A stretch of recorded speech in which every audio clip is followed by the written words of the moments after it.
Called my husband a disgrace for prioritizing beer and silent treatment over supporting me during a traumatic miscarriage on his birthday. My husband just turned 27 yesterday. I'm 26, and until yesterday, I was 8 weeks pregnant with our second child. Just the day before, during an ultrasound, we saw our little one's heartbeat flickering strong and beautiful on the screen.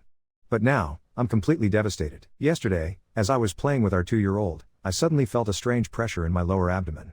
Not long after, I noticed I was bleeding. Panicking, I immediately told my husband that I wasn't feeling well and that the bleeding had started. The discomfort quickly escalated until, before long, I passed what I believed was the fetus.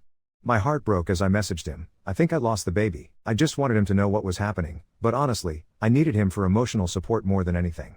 I asked him if he could come home, and he replied, "Of course, if it's urgent." Hearing that made everything worse. I needed him, and I needed him now, not only for me but for our toddler, who was in his playroom, completely unattended while I was in pain and increasingly lightheaded. We have no close friends or family nearby who could have helped faster than he could. Still, I was alone. I had to clean myself up, stumble downstairs on my own to grab some paracetamol, somehow make my son lunch, and put him down for a nap, while blood kept coming and I fought to stay conscious. My husband works about 30 minutes away, but it took him nearly a full hour to get home. Later, I found out that he made the detour because he stopped at Tesco to pick up some beers. In that moment, I could hardly believe it. Things got much worse for me physically. I lost a lot of blood, became extremely lightheaded, started vomiting. Eventually, we had to rush to A&E, where I was treated and didn't get discharged until nearly 8 p.m. I was exhausted and broken. Last week, I'd promised him his favorite dinner for his birthday. The plan was to celebrate together and for me to cook. As we drove home from the hospital, he had the nerve to remind me about that promise. I told him I just couldn't do it. I was barely holding on, physically and mentally, so I offered to pay for whatever takeaway he wanted. He muttered, "For fuck's sake," under his breath, then said something along the lines of, "This bullshit has ruined my birthday." He didn't bother to stop for takeaway. We got home, he put our son to bed, and I just crawled into bed myself. I had no idea what he did after. This morning, when I woke up, he was already gone for work, not a single message all day to check on me. Now, he's home, but it's well past dinner and he just stares right through me, silent treatment, like I've done something unforgivable. About an hour ago, I tried to finally talk to him. He ignored me, and I just lost it. I called him a disgrace. Suddenly, he slammed the bedroom door in my face and locked me out. Then, as if on cue, his mum messaged me, telling me I have to be patient because he's had a loss too, but she didn't even ask about me. It's obvious he's talking to her, but he's completely shut down with me. She actually said I was being harsh. I am utterly emotionally neglected. My body and mind have just gone through hell, and all I get is silent resentment. I know my miscarriage was horribly timed for him, since it was his birthday, but am I really the villain here? Is it just hormones making me feel crazy, or does this sound like grounds for divorce? Was I wrong for calling him a disgrace? Update 1. I have left my husband. Right now, my son and I are staying with family, and we are both safe. Tomorrow morning, I have another scan scheduled to make sure that everything has passed successfully. On top of everything, I started antibiotics for my tonsillitis on Saturday, and already I'm feeling much better. Update 2. I should have clarified right away that the way my husband responded was completely out of character for him. Usually, he's a caring and supportive man, a good husband and father. The only real red flag I'd ever seen was this one time. I put together an accent chair by myself, carefully using a screwdriver to attach the legs to the seat. When he came home from work and saw it, he was furious that I hadn't waited for him. To prove I'd done it wrong, he jumped up and down on the chair until it broke, then lectured me about how I should have waited for him. He'd been under a lot of stress at work, so I encouraged him to try therapy, which he did, rather than calling it quits over one incident. We have been together almost 7 years, and he is the only partner I've ever known. My family has loved him and welcomed him since the very beginning. I realize I should have made it clear that, yes, I know he was completely in the wrong during this incident. My question wasn't whether he was I knew he was. I was genuinely wondering if I'd taken it too far when I called him a disgrace. He's under so much stress at work. It was his birthday, he had to leave work early after I'd messaged him to share that I miscarried his child, and after he rushed me to the hospital, I let my grief and anger spill out and called him a disgrace as he coped in his own way with everything that had happened. Looking back, most people have told me I was justified, that my words made sense considering how he behaved. This past week, the support and kindness I've received has meant everything to me. I read every message, and most were so compassionate and helpful. Yesterday, I went to my scan, and thankfully, everything had passed successfully. I'd been so worried about retained tissue, especially after battling a high fever over the weekend. On top of everything else, my tonsillitis finally cleared up, so I'm almost feeling myself again, at least physically. But I made a big decision. I left my husband. My son and I are now staying with family, far from where we used to live, and we are safe. When I told my husband I was leaving, he became enraged. He tried to physically stop me from leaving with our son, put his hands on me, and threatened to end his own life. My mom intervened. We are safe now. With some time off from work, I can finally take a breath, focus on healing emotionally, and start to figure out what comes next for us. Update 3. Hi, I'm not sure if anyone remembers me, but some time ago, I shared what happened after I had a miscarriage and my husband told me I ruined his birthday. That moment shattered me, and even now, as I share this, I'm still so emotionally raw. If you're listening, please be gentle. I truly feel fragile and the pain of it all still clings to me. When I last updated about 5 weeks ago, I never imagined I'd be back with another chapter to this story. Things unfolded in a way I hadn't expected. I made the decision to leave my husband, and when he realized I was really going, he tried to stop me. He put his hands around my neck. In that terrifying moment, something in me finally broke loose, and I felt an absolute certainty that leaving was the only thing I could do. Fear gripped me, but it also set me free. Since the moment I walked out, I haven't seen or spoken to him at all. As I left, I heard him screaming that he'd kill himself if I went through with it. I wish I could say this was a shock, but it wasn't the first time he made that threat during our relationship. Still, I was shaking and scared and called his mother from my car to let her know exactly what he had said, hoping maybe she could help or watch over him. She promised she'd go over to see him, but I didn't hear from her for another week or so. And then, about 2 weeks ago, I got the call. My husband was found dead in our family home. I'm angry. I'm hurt. I'm devastated. I'm relieved, but most of all, what overwhelms me is the guilt. Guilt so heavy it feels like it's suffocating me. If I hadn't left, I am certain he would still be alive. But then again, I can't say with any certainty that I would be, or that our son would be. That thought haunts me in the quiet moments. My mind is a tangle of confusion and grief, and I know I must sound scattered, but this is what my world feels like right now. I just wanted anyone who was worried about me or my son to know, we are safe, even if I don't feel whole. Update 4. 6 months ago, I was nothing but a shell of the person I am today. Back then, everything felt impossibly heavy. I had just miscarried, and in the wake of that heartbreak, my husband treated me as though I was the dirt on his shoe, utterly worthless and invisible. The pain was unbearable, but when he tried to choke me just to scare me into staying, something inside me snapped. I chose myself. I left him. That decision changed everything. Since then, life has been a whirlwind, but for the first time in ages, it's one moving upward. I started medication for my anxiety, which helped clear away some of the fog, and almost 6 months of regular therapy has peeled back layer after layer of buried pain. So much more abuse came to light, things I hadn't let myself see before. Facing it all was hard, but I kept going.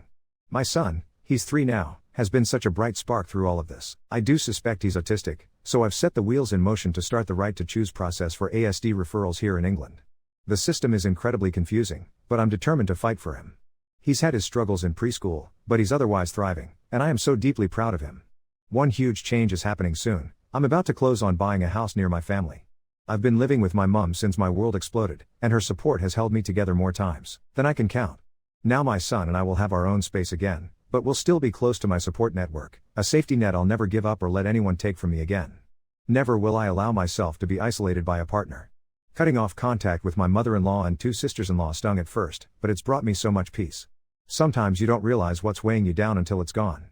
That's about everything that's happened since all of this began. I can hardly recognize the woman I used to be, and honestly, I hope there aren't any more big updates, because, for now, peaceful is more than enough. Update 5. They were cold and heavy in my palm, and my son insisted on carrying them on his little dinosaur lanyard, so they banged against his belly while he ran circles around the empty lounge. We slept that first night on a mattress on the floor, coats for blankets, a lamp plugged into an extension lead because I couldn't find the box with the bulbs. I sat on the bare stair and cried into a mug of tea that tasted like cardboard, and then I laughed because the radiators clanked to life and the house answered back. It felt like it was ours. The next morning we planted an apple sapling in the skinny strip of garden by the fence.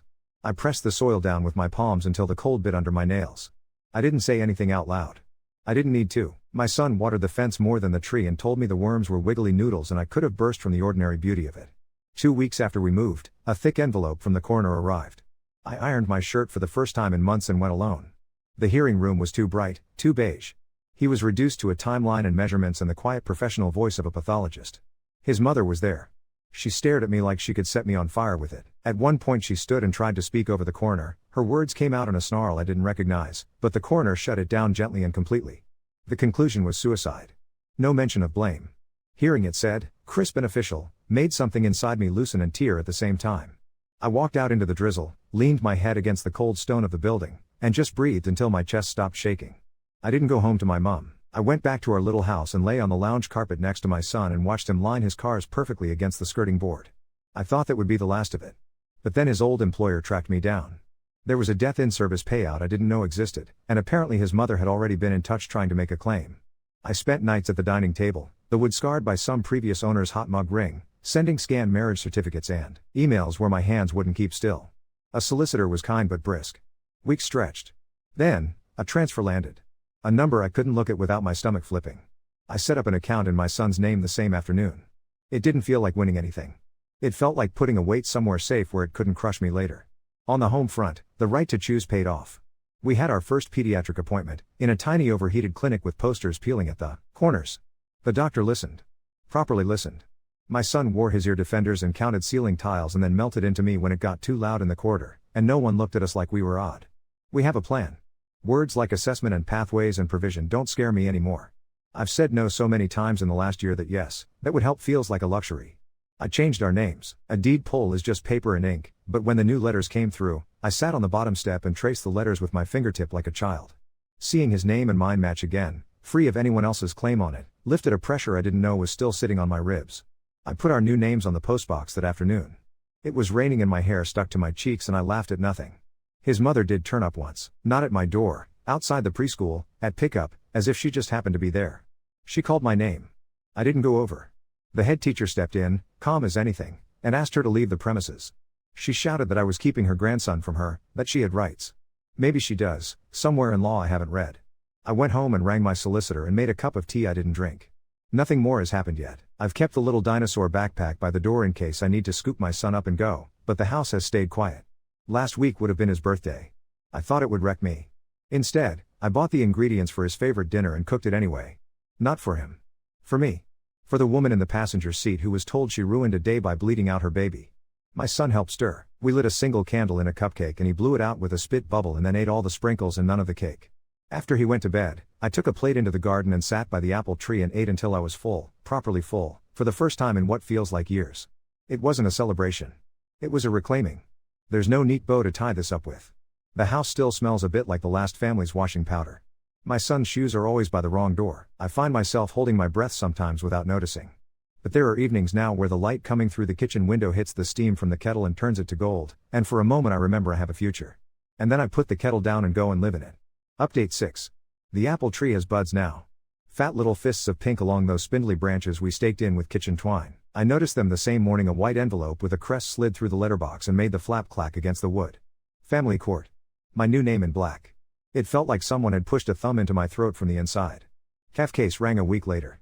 A woman with a voice like warm water asked me about bedtime, about routines, about whether anyone in our orbit frightened me.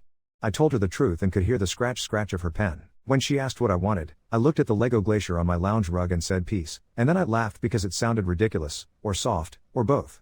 On the day, I wore the navy dress I bought for job interviews and boots that made me feel like I had ankles again. The waiting area had carpet that smelt of the sort of cleaner that makes your eyes water a bit, and a vending machine with the flashing green exact change only I. We sat under a wall of notices about contact centers and mediation with curled corners.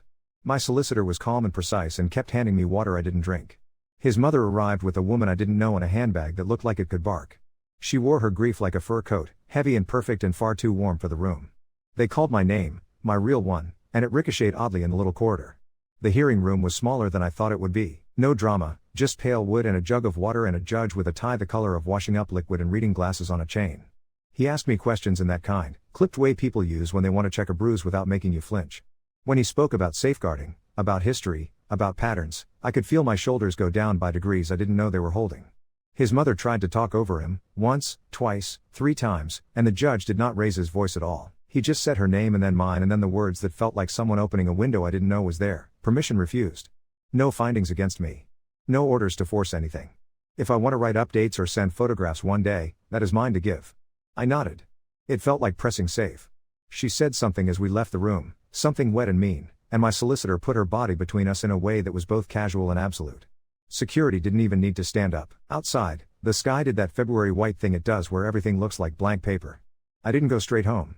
I took my son to the cafe with the tiny railway that goes around the top of the wall and he lined sugar packets into a perfect rectangle and ate 2 fish fingers and 3 baked beans and told the waitress her earrings were stars, which they were. At home the post was waiting in a slump on the mat. Among the pizza menus and a charity appeal there was a letter with NHS in blue saying we'd been accepted for speech and language and Portage would be in touch, and my brain did that fizzing thing it does when good news feels like a trick. He climbed into my lap and put his ear under my chin like he always does when he needs to plug into me, and he said "mummy house" in a way that made my stomach drop and soar at the same time. 2 words, hard one. I pressed my mouth to his hair and all I could taste was shampoo and relief. There was one more thing, because of course there was. 2 nights after court, at 9:30, there was a knock so polite it made me want to hide. A neighbor's security light blinked on and caught 2 uniforms in slices. Welfare check. They'd had a report. I stood there in socks with the hem of my joggers wet from where I'd messily mopped up bath splashes and invited them in. The telly was still humming with cartoons because I'd forgotten to turn it off, and there were dinosaur stickers on the floor stuck to my foot and a damp towel heap on the bathroom floor like a sea creature. They looked at my son asleep in his bed with his trains tucked in beside him and his ear defenders on the hook, and they looked at me and one of them smiled with his eyes and apologized for the bother. When they left, I put the chain on the door even though the door doesn't need it and sat on the bottom step and texted my solicitor and my mum the same 3 words, "All okay now." In the morning the apple tree had popped 2 blossoms like tiny flags. I had a meeting in the tiny overheated room at preschool where they keep the staff kettle and the massive tub of biscuits, and we talked about sensory supports and visual timetables, and I found myself saying yes, that would help without that old prickle of panic in the back of my throat. I ordered blackout blinds and a chewable necklace and a second set of ear defenders for the car, and none of it felt like failure. It felt like packing a bag properly before a trip. A parcel came addressed to the old me. Inside was a shoebox of his work stuff they'd finally found, stray pens, a battered diary with little square boxes and nothing in them but meeting times and doodles of triangles, a lanyard with his photo taken at an angle he would have hated. There was a receipt folded down very small and tucked in the back cover. Tesco, 2 tins of something, a pack of lager. The date was the date. I didn't cry. I slid the paper into a plastic sleeve and the whole box into the loft next to the Christmas decorations and the baby clothes I can't quite bring myself to sort yet.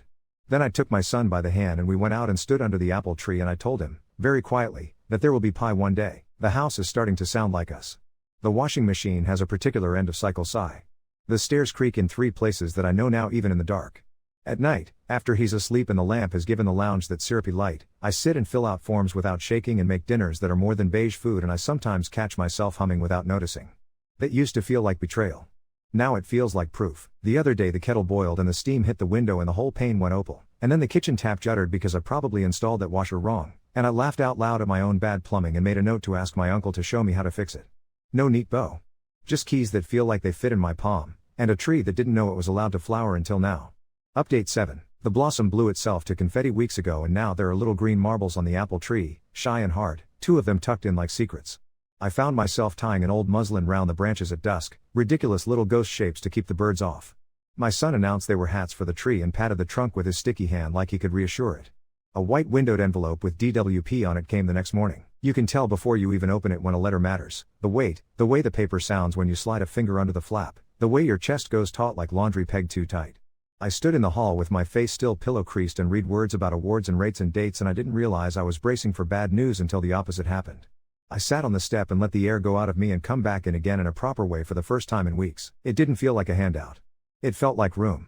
I clicked pay now on the backlog of boring things that had been keeping me up: gas bill, dentist, the decent blackout blinds, and then I bought us ice creams from the shop with the faded Cornetto sign, and we sat on the back step with them dripping down our wrists, and I told him, solemnly, that Mummy was going to stop cutting his hair herself with kitchen scissors. The barber had a hand-painted sign in the window that said quiet cuts between the posters for footballers. We went at 9 on a Tuesday when the street still smelled like yesterday's rain, and the only other person in there was an old man having the back of his neck shaved clean while he read the paper through half-moon glasses. The barber didn't talk at my son like he was a pet or throw words like brave around like confetti. He clipped the cape at the neck and then unclipped it and found a softer one and then put a towel there because he could see the fabric made his shoulders go up. When he turned the clippers on, he pointed them at his own arm first so we could both hear how loud would be. We did a cut in stages with trains on my phone and a sticker after, and the floor looked like a hedgehog had molted. My boy lasted 8 minutes and then folded himself into me and we called it. It was enough. No one tutted. The barber put the little curls into my hand without making it a ceremony, and I put them in a matchbox because I couldn't help myself. We walked home past the bakery with flour dust on the window, and I cried behind my sunglasses because sometimes a haircut is not a haircut at all. On Thursdays a woman from Portage sits cross-legged on my lounge rug and plays the sort of games I never would have thought to set up if left to my own tired brain: pom-poms and spoons, posting shapes into boxes, tiny turns that look like nothing and are everything. She has a laugh that makes my son look up and check her face, and the first time he handed her a block without keeping hold of it with 3 fingers like a compromise. She said that's sharing in the same tone I used to say mind the step. We've got a visual timetable now and a first, then strip blue tack to the fridge. I wake up some mornings and do it without thinking. First toast, then shoes, first bath, then bed, like the way some houses make you learn where the light switch is in the dark with your hands. I signed up for an evening class at the college 10 minutes away in a building that smells like printer toner and teenage. Introduction to DIY. 4 sessions, basic fixings. I was the only person in there over 23 and under 60, and the tutor had hands like he could bend coins and a patience that felt like tea. We took apart taps and put them back together, learned how to use wall plugs that didn't turn to dust, practiced drilling into scrap plasterboard. In the second week, I took the kitchen tap apart at home after bedtime, laid the bits out on a tea towel like a surgical tray, replaced the washer, put it all back, held my breath, and turned the water back on. The tap stopped juddering. It just ran. I stood in my own kitchen and laughed out loud at how stupidly proud I was and texted my uncle a photo of a tap like a lunatic. We went to the sea because the heat got mean, that peculiar English kind that makes the pavement sweat and your hair stick to the back of your neck. I put ear defenders and snacks and a spare t-shirt in the dinosaur backpack and drove until the air changed. We ate chips out of paper on the shingle, and a gull the size of a small dog at us like he was weighing up the maths of it all. He didn't like the sand under his toes, but he loved the flat, polite little waves that came up and said hello, and then went away again. He put his ear to my ribs the way he does when he needs to plug in, and then he said, very carefully and as if he was borrowing the words from somewhere, waves loud.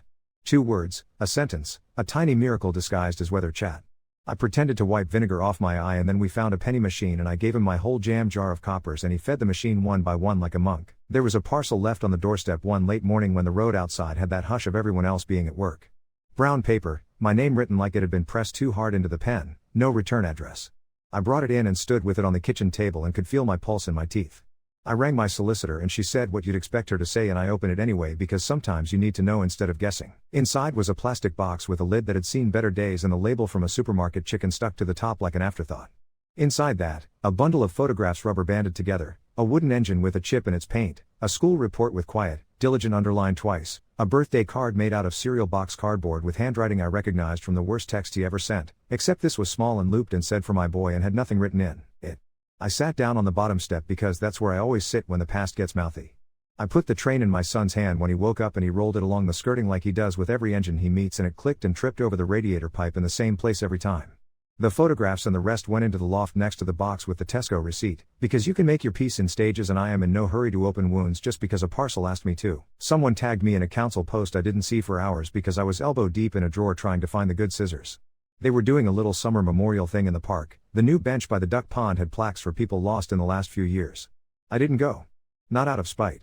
Out of remembering that I am allowed to choose the places I put my body. That afternoon, on the way back from preschool, we walked the long way and my son sledged on his knees down the grass hill. On a piece of cardboard he found by the bins, and a woman I only ever say hello to when we both put rubbish out yelled, "Mind the nettles." Like we were her grandchildren, and I stood there in the sun with a bottle of tap water going warm in my back pocket and thought, this is what living looks like now. Not a bench with words chiseled into it I didn't pick. Just laughing in nettles and knees grubby with the kind of dirt that comes off in the bath. Salt started proper. A woman with soft shoes and clinically perfect handwriting sat at my table and drew stick men on a whiteboard like she was painting a masterpiece, and my son gave her 5 seconds of eye contact and then went to sit under the table where he likes the sounds better, and she didn't make him come out. She left us with a tiny book of symbols and a confidence I'd been faking. At bedtime he put his hand on the picture for sleep and pressed it to my arm like he was pinning me to the plan, and I said, "Okay," and he said okay back, and we both meant it. There was a yellow card through the door one afternoon with police in block letters at the top because apparently we are going to get one of those every so often until whoever is making the phone calls gets bored or finds a new hobby or the sun burns out. I rang the station before my stomach could start its gymnastics, and the voice on the end of the line checked my name and my address and then said the kind of apologetic sorry you don't hear often from uniforms. When the officer came by, he took one look at the dinosaurs lined up on the radiator and the spreadsheet of visual timetables blue tacked everywhere and told me his sister's boy was on the pathway and asked where we got our ear defenders because he couldn't find any that didn't pinch. We swapped links like neighbors. At the end of last week I stood under the apple tree with a bowl and my son did the granddad thing of shaking the branch even though there were only 2 apples, and we caught one and the other thumped into the grass and neither of us cared because the sound it made when it hit the bowl was like a little bell. They were tart as anything, skin matte and stubborn. And we cut them into thin moons and softened them with sugar and a bit of cinnamon and spread the hot, grainy sweetness on toast because I still haven't bought a pie dish, and we ate standing up in the kitchen. He said more with his mouth full. I said pie one day again, and it didn't feel like a promise I was trying to bully the universe into keeping. It felt like an ordinary plan. The house keeps learning us. The back door sticks in the heat now and swears at you when you deceive it with that little hip shove instead of the proper lift and pull, and the bathroom mirror fogs in a way that puts a circle of clear right where my face sits so it looks like the room is making space for me. I found a hairline crack in the plaster by the stairs and didn't panic. I texted my tutor a photo and he said that wall is telling you a boring story, ignore it, and I laughed and ignored it. Some nights I catch myself standing at the sink with my hands in the washing up and my mind not measuring danger levels, and I realize I've been humming the stupid advert jingle that gets stuck in my head when I'm tired, and I look at the window and the steam goes opal the way it always does now, and the apple tree is there out of the corner of my eye wearing its silly little hats, and I think, oh. This is the bit no one writes down because it doesn't make a neat ending. The long dull good. The sort of good you could live the rest of a life in if you're lucky. I switch the tap off before it squeals and go and tuck a wooden engine into a small hand and kiss the damp hairline and say the word we built together, the one that fits in his mouth and mine the same, okay.